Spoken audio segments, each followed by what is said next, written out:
Hi, my name's Matt Linner and I'm catching up with Raz O'Connor. I had the privilege of working with Raz over quite a few years and just want to have a bit of a chat. With him.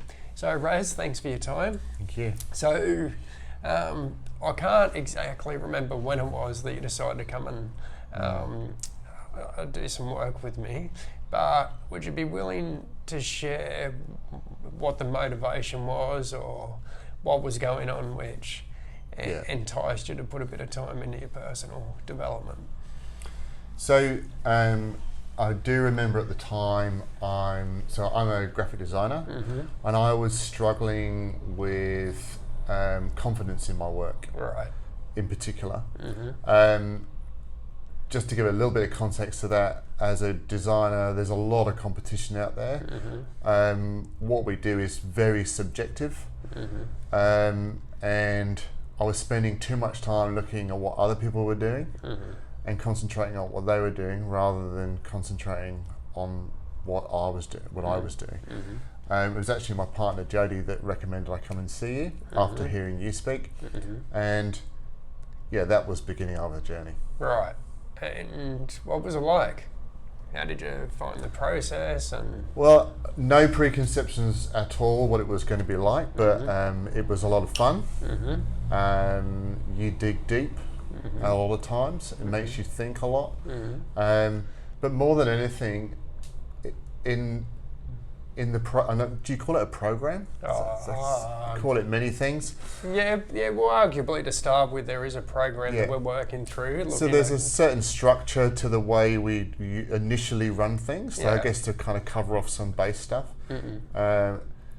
And I found that really interesting because it really starts to peel away a lot of this self-doubt for me. It's very much, obviously you're focusing on what my main thing I'm talking about. But as I say, it was very revealing in that sense. You give me a bit of homework to think about, so it's a little bit of self-development as you go. And slowly but surely, we kind of pushed away through the murkiness of what I was thinking to try and get to some truth. And from there, then you kind of help me to flourish and grow from there. So there's lots and lots of steps to it, but it's very enjoyable. Yeah, well, it's nice to hear that. I don't think you've ever told me that you found it quite an enjoyable experience. Yeah. Because we're taking on something like. When your confidence might be a little bit down in your work, and I know the field of work you're in, it's something that you love and you're passionate about. Yeah. So attending to something like being not so sure about your work doesn't need to be a painful process. No. It can still be something which is quite revealing and interesting. Yeah.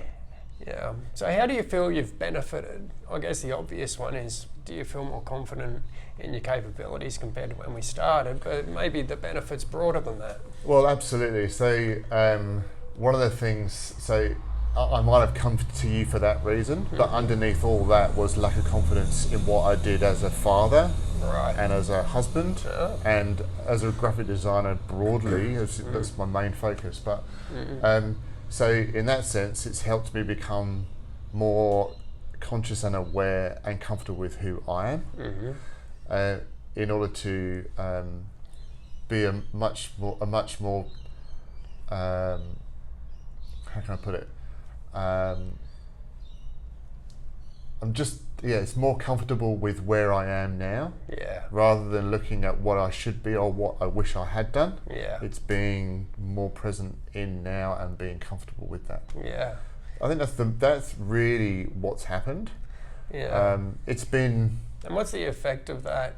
To become more relaxed within yourself, and then more relaxed in these roles, which are clearly important to you. Otherwise, there wouldn't be any concern there in the first place if they weren't important to you. So, what's the effect been in the sense of in those important relationships, whether it's with your clients or at home? So, what's the role and effect? So confidence is probably the wrong word, because confidence for me sounds like it comes from an ego place, but it's actually it's comfortable. Yeah. So being comfortable with who I am, and being able to walk into business meetings and be comfortable in what I do. As a husband, it's being comfortable in what I can and can't provide. Yeah. And as a father, it's being comfortable with my role and the role model that I'm being to my daughter. So it's comfortable rather than confident. I always think confidence is a bit overinflated, but it's being I think it's being sure of your position. Yeah. If that makes sense. Yeah, and it's an interesting distinction you make between confidence and comfort. Confidence can often be forced, especially really in an intellectual sort of way. Yeah. Oh, that's good, mate. So from the time that we had together, would you say that there is any particular takeaways or little insights that you've run with? Maybe there is, maybe there isn't. But perhaps somebody who's listening or watching the video, they may be able to relate to some of what you've already shared. And is there any little takeaways that have stuck with you? I think one of the things that might be worth pointing out is that is taking the step to come and see you did feel like quite a big step, because there's a little bit of unknown as to what you're going to reveal and what you're going to reveal within yourself. But so there was some nervousness. There was some nervousness around that, but I think taking that step, and then you do walk. You do make your clients feel very comfortable. It's very easy to work with you because it's no expectation about results. You're not trying to deliver this in an X amount of time. It's very much a conversation, and what do we need to talk about and address at this moment. So I think that's pretty important to point out. And what about for you? Not so much about me or my style, or whether somebody should be taking action or not. That's a very personal sort of decision. But in terms of maybe your approach to certain things, sometimes do you find that you go back to where you were in terms of some of that uncertainty? Absolutely. I mean, it's particularly in what I do. So how do you bring yourself back? Is it simply self-awareness, that you're aware that you're starting to think?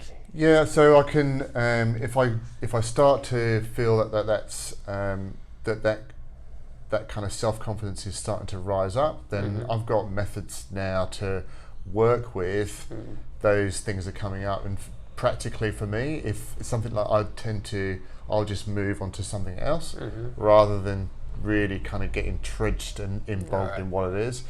Also, a lot of it's easy for me to relate from a business perspective. If a client comes back and they said, look, I don't really like what you've done, that's fine, let's try again, let's have a bit more of a conversation. And actually, in a way, it's changed my initial conversation with clients, because I tend to dig deeper before going, leave it with me, I'll start.